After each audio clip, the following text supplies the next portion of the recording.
Hi, this is Sandro. Let's talk today about success principle number 2, the principle of reciprocation. I love this one, and you can use this to your advantage. We've all understood and understand how the principle of reciprocation works in general terms.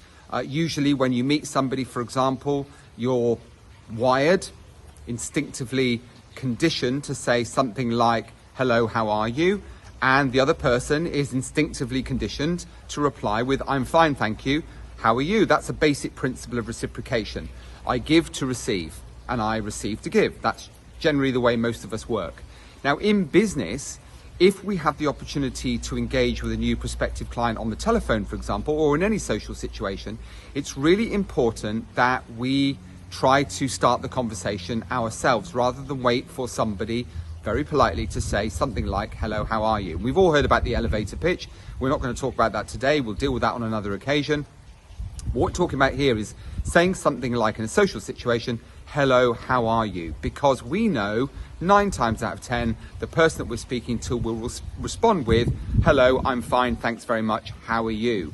And this is the opportunity not to simply come up with a bog standard answer, which is, "I'm fine, thank you," and that's then the end of the conversation. You start talking about something else. This is the chance to say something like, "I'm really, really well, thanks so much. Very busy at the moment, helping a number of my clients with some new tax planning strategies, given the change in legislation, or finding ways to help people grow their wealth." There's a whole number of things that we can do that create little hooks, little ideas, nuggets of information that people then in response might think, "Oh, what are they doing for someone else?" And that, of course, introduces another principle which we talked about, which is the principle of consensus. People want to know what other people are doing. If it's good enough for them, it's good enough for me.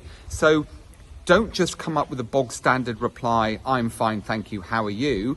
Then look at the opportunity to say something like, "Really busy at the moment and I'm doing X, Y, Z." Just drop something in where somebody might think, "That's really interesting. I need to find out some more." And usually that leads to an automatic response, which is, "Oh, tell me a little bit more about what you're doing for your other clients," using that principle of consensus. So using the principle of reciprocation, really important in business success.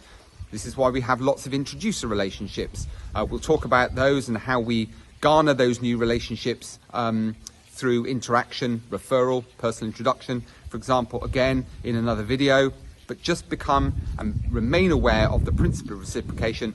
It is a very, very important tool in the development of our respective businesses.